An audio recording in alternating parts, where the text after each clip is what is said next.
Ever had one of those awkward conversations where you just couldn't get your point across? Or maybe you have walked away from a chat thinking, why did I say that? Or worse, why didn't I say that?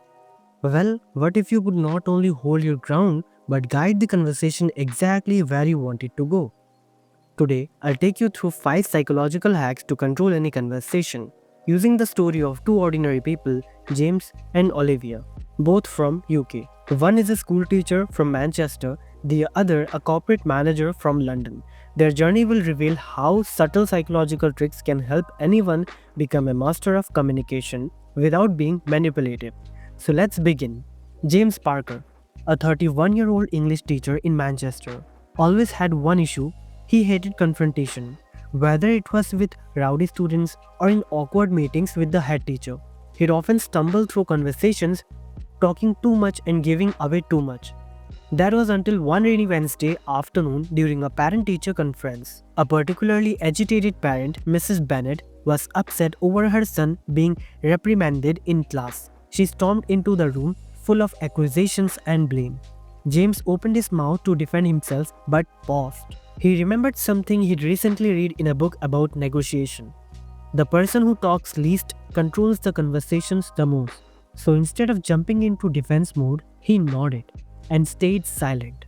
Mrs. Bennet, expecting a rebuttal, felt the weight of her words bounce back in the silence. It made her uncomfortable. She stammered, lost her flow, and almost instinctively began softening her tone. James finally responded with just one line. I understand your concern. What would you like me to do next? That question flipped the dynamic. The power of intentional silence and open-ended questions forced her to reflect, not react. And this is psychological hack number 1. Use silence as a tool. Silence, when used deliberately, makes people feel compelled to fill the void, often revealing more than they intended or softening their position. Add a calm, patient presence, and you will steer the conversation without saying much. Olivia Hughes was a sharp, articulate marketing manager at a firm in London, but in her 3 years at the company, she hadn't been promoted once. Worse, she'd seen junior colleagues rise faster than her. So one Friday afternoon, she decided to finally speak to her boss, Mr. Callum Wright. In preparation, Olivia learned a psychological tool called mirroring. Not body language mirroring, though that helps too, but verbal mirroring. Here's how it works. When someone says something important, you repeat the last few words they used, but with a gentle, questioning tone. It subconsciously makes them feel heard and nudges them to elaborate. The conversation went like this. Callum, we have just had a hectic quarter with budget constraints. Olivia, budget constraints? Callum nodding. Yes, marketing spend has been tighter due to lower Q1 revenues. Olivia, lower Q1 revenues? Callum, exactly, which means we have had to delay bonuses and promotions temporarily. Each time Olivia mirrored a phrase, Callum felt prompted to clarify, explain, and expand. By the end of the meeting, Olivia hadn't just made her case, Callum had talked himself into realizing she deserves the promotion. So this is psychological hack number 2. Mirror keywords to encourage deeper dialogue.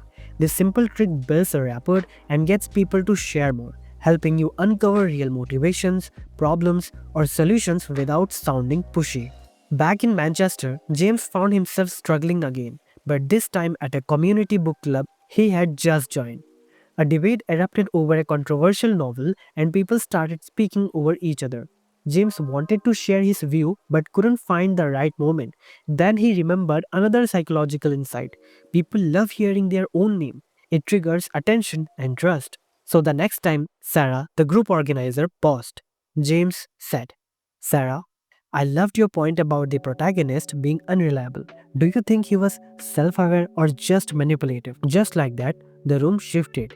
People turned toward James. Sarah smiled, flattered by the direct address. It wasn't just the compliment, it was the name. It made the exchange personal. Later, James tried the same with others. Mike, you said earlier you found the ending hopeful. Did you mean emotionally or structurally? Every time he used someone's name, they paid more attention. He wasn't dominating the conversation, he was guiding it, person by person. So this is psychological hack number 3. Use people's names naturally to gain attention and trust. It shows respect, makes interactions personal, and subtly positions you as someone thoughtful and confident. Olivia was assigned to a new project with Ethan, another manager known for being competitive and dismissive. Everyone warned her. Ethan never listens, never shares credit. On the first day of collaboration, Olivia did something surprising. She brought him coffee. Flat white, no sugar, right? She asked with a warm smile. Ethan, taken aback, nodded. Later that week, she praised his presentation in front of the team. These small gestures weren't random. Olivia was using the law of reciprocity, a core principle of social psychology. When someone does something nice for us, we feel compelled to return the favor even if we don't realize it. Within days, Ethan was more cooperative. He started asking for Olivia's opinion, including her in key emails, and even defended her idea during a tense stakeholder meeting. It wasn't manipulation, it was psychology in action: respect, generosity, and strategic kindness. So, this is psychological hack number 4. Use the law of reciprocity. Give first, praise, a small gift, help, and people will naturally want to give it back.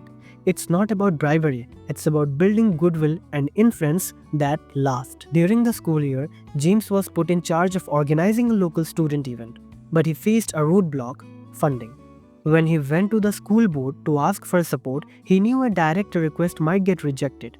So he used a smart technique called the illusion of choice.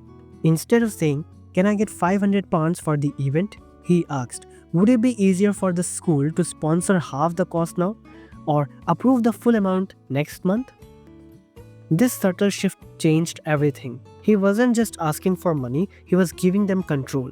People love choices, but when you design the choices, you control the outcome. The board approved partial funding immediately.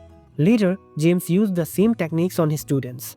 Instead of saying, "Finish your essays today," he said, "Would you rather submit your essays by Friday and get feedback next week, or wait till Monday and miss out on revision time?"